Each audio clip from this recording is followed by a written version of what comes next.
what a joy to come back to Windsor Gardens. I was not expecting to speak tonight. I was really hoping to learn about some city issues. But it might be worthwhile to talk through what's going to be on your ballot, because I think this is one of the last opportunities people are going to get to see or to talk in a group before that November ballot. So there's really two different ballots, right? There's the city ballot, and then there's the state ballot. The state ballot has two issues on it. It's Proposition LM and MM.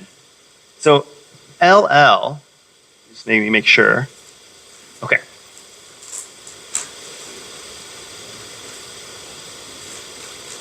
Sorry about this. I would have been more prepared had I known I was pinch hitting. So does everyone remember the Healthy School Meals for All program? Yes. It has been incredibly successful. So when we first passed that program, it was set up for $150 million. So what we have seen since that program has taken off is that food costs have gone higher. Well, let's step back a second. What was Healthy School Meals for All? That was to make sure that kids had healthy, exactly what it says, school meals for all. So it would reimburse school districts to provide fresh food, fresh fruit, non-processed foods for our kids. And another component of that Healthy School Meals for All was to allow the local economy to take place, to participate as well. So it was allowing for some farm subsidies. It was also allowing for some business assistance to allow those community growers or community producers to help participate in this program. So now let's go back to where I left off. The state allowed, or you in this room, as well as every other Coloradan, allowed us to keep $150 million of that program. What we've seen since we passed that law is food costs have gone higher, and the implementation costs have gone higher. Like all things in the last few years, costs have gone higher. So we have only been able to reimburse schools for providing healthy school meals. We have not been able to do that other piece of helping the community get engaged, helping small farmers in Colorado essentially feed into that infrastructure to provide healthy school meals for all. So what one of these measures will do, and I believe it's LM, or LL, and if I am incorrect, please don't hold me to it, but I know what the two different do, I just don't know which ones they are. LL, because of Tabor, says that if we collect more money than the $150 million, we have to go to voter approval to keep it. Is it LL? No. Okay, LL. So if I remember correctly, it's $11.2 million over the 150. So what it is asking is printing all these ballot measures, all these booklets that probably cost $4 million to ask you voters if we can keep $11.2 million. I'd never miss an opportunity to badmouth Tabor. But here we are. I'm not sure it's the smartest way to use taxpayer money, but that's what we have to do under our Constitution. So in LL, what we are asking for is we've collected more money than the $150 million. Can we please keep it? Can we please keep reimbursing schools to provide those healthy school meals? And the reality is we're probably not going to have enough money to do that other piece of what Healthy School Meals did, but this will help us get there. So the other ballot measure, MM, go ahead. The wording, are we voting yes or are we voting Yes. no? Yes. Yes, allow people to keep the 11.2 million over the 150. It says 12.4 million. 12.4 million. There you go. Thank you, Steve. Details matter, and Steve was prepared. So 12.4 million. For MM, this is going to allow a funding mechanism. So this will be a tax increase. Tabor also requires us to ask for this. This will be a tax increase on households that earn over $300,000. So 80%, I don't know what the number is, but a vast majority of Coloradans will not see a tax increase. It is only those Coloradans that are really thriving under our current system that we are asking to help pay to continue the program of Healthy School Meals for All. And I think that is a very reasonable ask for people who are doing well in the state and whose kids are doing well in the state to help every child in the state do really well. So I would encourage you both to vote yes on LL and MM because those are the two state ballot measures that are really going to make a difference in our community, in our state. And it's just, I'm a Denver legislator. My kids go to DPS schools, and it is heartbreaking. There's a lot of conversations about this. Should we even be providing school meals? And the answer is unequivocally yes. And we should be providing them even if kids don't need them. Because from my own experience, I did not grow up wealthy. My parents are bankrupt. It was really hard to get school meals. It was an embarrassing event most of the time. We don't want that for any other kid in Colorado. every kid should get a free meal regardless of your income bracket, because if we provide it to all, we remove that barrier. No one has to feel shame for not being able to have a meal. They can just get one. So your yes vote on LL and MM will allow that to happen. So I am obligated, not obligated, but I feel it's the fair thing to do, to give the counterpoint. And when we were debating this at the legislature, my colleagues on the other side of the aisle, their one talking point was, high school kids are laughing at all Colorado voters because they just throw the food away. What an incredible waste of money. What an incredible waste of taxpayer money. Because kids don't eat every morsel on their plate, this is not a program worth funding. So I'm with you. That was one of those moments. I just looked back at my computer. I'm like, moving on. But that was really the only opposition that I heard at the state legislature from my colleagues across the aisle, is this is wasting food. And I go back to my story about we need to provide these meals for all kids because I don't want to be in a situation where a kid doesn't take a meal because they're worried about shame or they're worried about what their friends might think. We need to provide it for all, and this is what this program will help us do. Any questions? Can I count on all yes votes for this? Yes. All right. Anne Marie. Yes. After you made a comment about, they really cannot. After you said about, the opposition, because I think, it's been a while since I've had a teenager, and especially boys, I'm thinking they don't really eat breakfast anyway. They grab an apple or orange or a glass of orange juice and run out the door. Bag of Cheetos, too. Yeah, right. That's a healthy food. Has cheese in it. That's not covered under the program. But. But is it possible to take their opposition away to where you change what you would provide for high schoolers? Like it is mainly because I don't know if they provide like a whole breakfast, bacon, eggs, or whatever, and just maybe provide fruit and, Cheetos or something like that. Would that change anything? So I need to clarify. The one member, and she will remain nameless on the other side, who made this reference to her own high school kids. That wasn't the only opposition. It was kids across Colorado, regardless of K-12 standing, were wasting food and therefore taxpayer money, so we shouldn't fund it.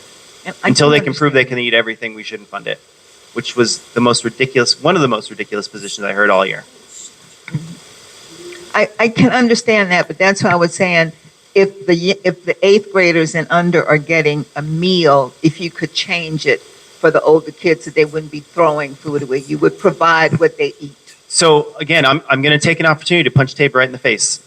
We can't do that because it's going to cost us $4 or $5 million to ask voters to change the law that they just provided, instead of giving the legislature the flexibility to make a program better when we're seeing different results. Any other questions on the state ballot measures of LL or MM? Okay, so I'm a little out of my depth here, but I think it's just good civics that we're all talking about what's on the city ballot measures. So I think there's a vibrant Denver bond for 2025, and I believe it's A through E. Steve, I'm sure you'll double check me. But does everyone know what a bond is and how the bonds work at the city level? If you don't know, I will gladly share this. So DPS does this. So for example, I've served on the community planning and advisory committee that helps sets the Denver school or the Denver public schools bond that happens every 5 years. I've done that for 2 cycles now. So this is not the Denver public school bond, because you may be asking yourself, didn't we just vote on something like this? And we did last year to extend the Denver public schools bond. We're doing it now for the city bond. With last time we did this, it must have been 5 years ago. The bonds work this way. We have authorized by voters a mill levy rate that says the city can take so many taxes on property taxes and collect that money and then spend it for whatever program. What the bond says is at the current rate, can we extend our debt for 5 years? Can we essentially sell debt for another 5 years at the same rate so nobody's taxes increase? Our debt obligations just extend another 5 years. And in exchange for extending your debt obligations, remember, no taxes increase, only the amount of time that we're paying back, we are going to pay for essentially what's in 2A through EE or whatever the numbers are, whatever's in the Vibrant Denver package. And this is where a city council person would be great to talk about this because they voted for every piece of that and I did not. But my understanding is, because I was researching it up here, the bond package relates to transportation. There is certain elements that relate to healthcare. There are certain elements that relate to culture and civics. So it's really, if you remember the last bond, what did we do? We paid for an animal hospital at the zoo. We paid for refurbishments at Red Rocks. We did all of these infrastructure projects around the city. This is a very similar flavor. We are going to be doing improvements at our parks and rec. We are going to be doing improvements and safety improvements, especially for certain roads around the city that are just very dangerous and intersections as well. There's also some improvements around Burnham Yards. If anybody is following the news, what that could be associated with. So those are really to fix roads and structures to allow and facilitate us to keep the Broncos in Denver. Regardless how you feel about that, that is part of the bond, whether they want to admit it or not. There are parts around that. The infrastructure piece, there's really no benefit to House District 6. There just really isn't. We're not really on any of the project lists. But our neighboring cities are, and I'll offer you this. As a state legislator, I often come here and tell you the dire state of our budget. We've cut $1 billion, we're cutting another billion, and we're cutting yet another billion next session. When you keep cutting, you're not able to afford infrastructure projects. So what you very quickly see is all the critical infrastructure across our state starts deteriorating to the point where it's going to be more expensive to fix it later on. With that as a backdrop, I would encourage all of you to very thoroughly consider doing our part as a city. We are wealthy. We're a city that does well. We're a city that citizens get it, that are willing to extend debt obligations to pay for critical infrastructure the state cannot pay for. So if you have in the back of your mind, I don't want to extend our debt obligation because someone else will pay for it, there's no one else. There just isn't. There isn't extra money coming for roads or critical improvements to hospitals or more access to hospitals on the west side of town. That money's not there unless you authorize it through the city bond. So every community is going to be faced with a similar situation if their city council put on a bond. Denver City Council and our city government have put forward this one. So this is where that collaboration between city and state happened. I will ask you, please, consider voting yes on the Vibrant Denver bond. Your taxes won't increase, just our debt obligation extends. And in exchange, we get to maintain our city infrastructure because we all benefit from our roads, we all benefit from access to healthcare, we all benefit when our kids have a safe place to go after school. And not only that, a place that they want to go after school, because that's important too. And this money will all go towards that. So happy to, if you have a counterpoint, let's talk about it, because that's what we're here for, our civics class here at the Windsor Gardens Democratic Club. The part that discourages me is those astronomically high interest payments. And I don't understand why instead of paying all that interest, they don't just raise taxes to raise the money. So I will offer you this. So as the interest rates go up, the power of the bond goes slightly down. So instead of doing all the projects on the list, we're doing less of them. So that's just the way it works. As the interest rates go up, you have less money to spend on these voter-approved projects. And if the interest rates go down, you'll have a little bit more money to spend. But either way, we need the authorization to spend it. And as to raising taxes, and I say this a lot, we are the third most Democratic and progressive district in the entire state. And we're behind the second and first districts by just a hair. I have heard from other constituents that the affordability issue here in Colorado is extreme. It's really hard to live here. It's hard for your kids to buy a house on the street. It's going to be increasingly harder to get insurance. And I would greatly hesitate to raise taxes because I really do think with our current tax structure, with our current tax rates, we do take in a lot of the money that we need at a rate that we can work with. The problem is Tabor, because even though we take it in, Tabor says, I know you need $100, but you can only keep $90. You make do. And over 30 years of that, we've seen this gradual decline. So I really do think under our current system, we could meet all our needs. We just have a Tabor problem.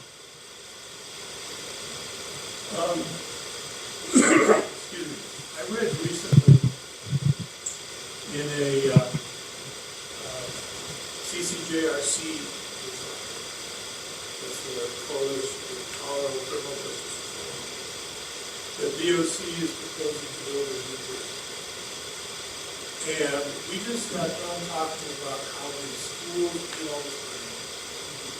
You talk about the tightness of the budget in general.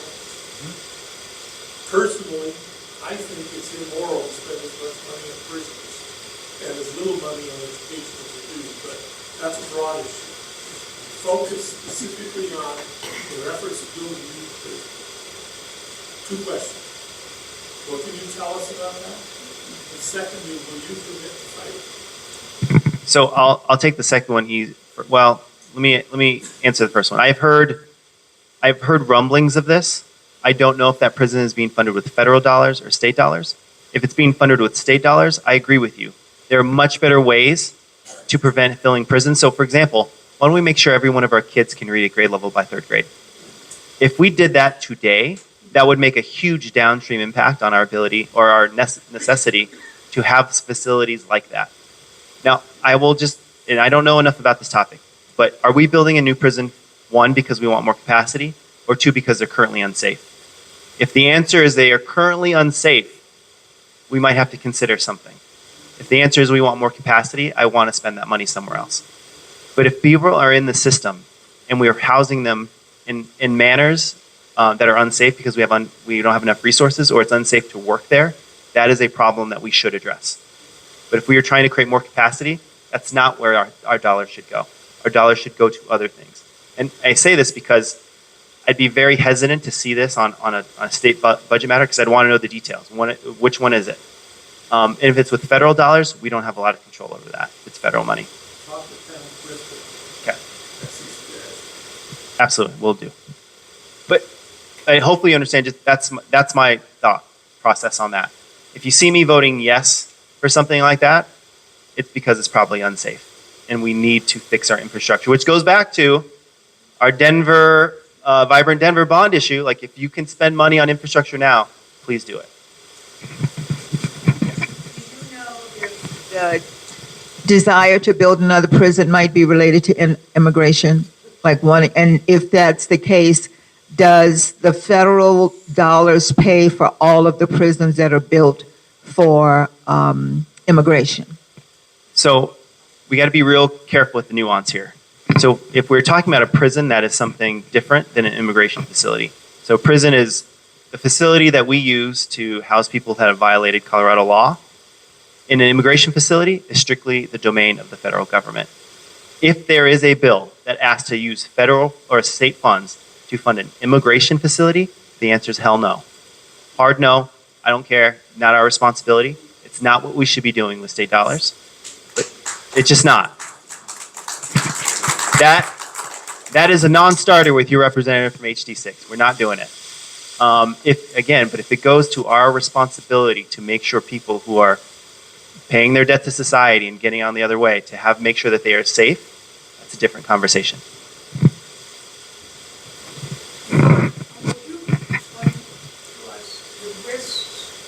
The risks of military behavior, military units in performing police actions in our cities and states.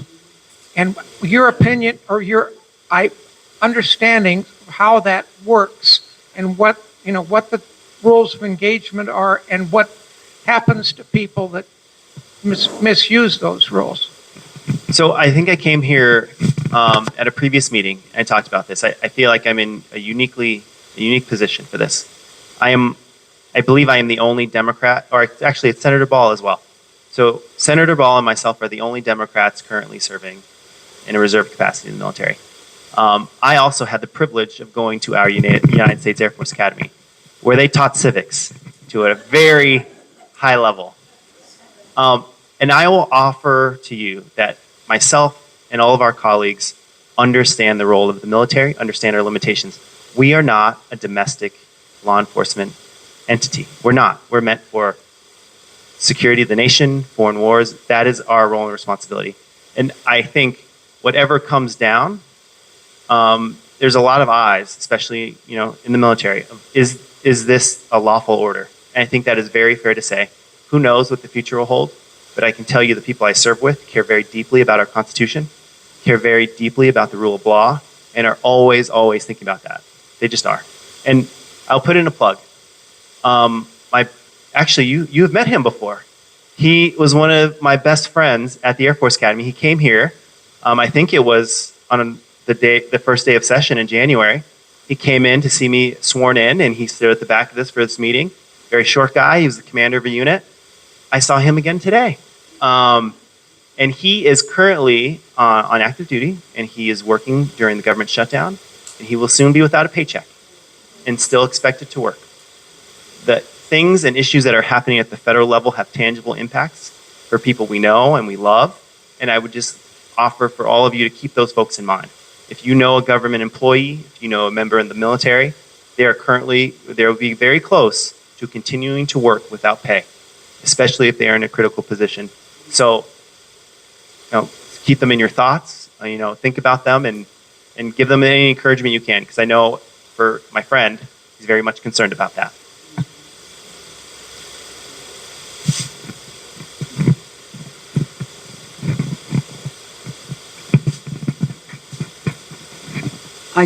Can you hear me? I can. I keep hearing about eminent domain. How does that affect different states right now at this particular time? So eminent domain is not a new concept. Now I'm going to put my lawyer hat on because I know something about this. Federal and city governments and state governments have the power of eminent domain. So if they can prove that there is a piece of property that has a public benefit, that is part of a public plan, they can exercise the right of eminent domain. It is highly controversial. And what that means is it essentially takes private property, but has to offer fair market value to the owner of it in exchange. And it tends to be not the greatest of negotiations, because the government entity has the right to take the land. So there's not a lot of negotiating there. There's negotiating on what that fair market value is, but that eminent domain is not a new concept. It's been around since the founding of our nation. It's how we build highways and how we build sidewalks and how we build parks and all these other things. It's how Lowry Air Force Base was built, is through eminent domain. It is not a new concept. And that's essentially how it works. Is there a specific concern you have about eminent domain coming up, or something that you've heard about it? In terms of ISIS coming into cities and states. Oh, you're talking about the employment of ICE and Border Patrol folks. That's a federal issue. At the state level, we have passed laws that says if you are going to conduct federal activities like federal law enforcement or federal immigration enforcement, you got to do that with federal money, because state money will not participate. We've been very clear about that. We've reaffirmed that in our last session. State money stays in the state for state purposes, and you cannot be co-opted for those activities, if that helps. What's on my question? Because we've got some announcements. Is this the last one? Yeah. And this is related to eminent domain. I have heard in other states that eminent domain has been used to take property for private interests. And in Colorado, is it the case that if they want to take someone's property to build something like build a public hospital or a public road or a public park, then there's a right of eminent domain? But if government wanted to take someone's property so that Joe Schmo could build a resort that's private property on there and take people's property for some private interest, there are states where they do that. And is Colorado one of them? So hope everyone heard the question. So a private right of eminent domain, where I have seen this is utilities. So take, for example, a utility company or a pipeline company, for example, for natural gas. I know there were projects across the country where they were replacing natural gas pipelines. Those are considered critical infrastructure for the United States, for the public, but they're owned by private entities. So in those circumstances, a federal government has given a private entity the right to exercise eminent domain because what they are providing is for the public good. It's typically in the utility space. So for example, you don't when you sign up for utilities here at Windsor Gardens, you don't have 50 options like you would if you're buying a cell phone.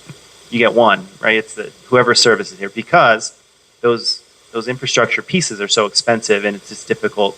It's actually almost impossible, not impossible, but it's inefficient to have 8 different electricity operators because they all have to lay their own lines. It's just not something that would work. That's why there is a private right. So what you're saying about a golf course or a hotel, I don't think I've seen that at the state level. And if a bill came through about that, I'd be highly suspicious. You'd have to prove to me something in that first example I said. Is a private entity doing something for the public good? I don't necessarily think a luxury hotel is in the public good. We need to move on. I will say one caveat though. Go ahead. RTD? What about RTD? Yeah, but RTD's public. Yeah. RTD is another example. Yeah. All right. Well, Are we lucky? what a treat to pinch hit for some of my colleagues. So thank you all very much for just being engaged. I just love coming here and have a great week. Thank you.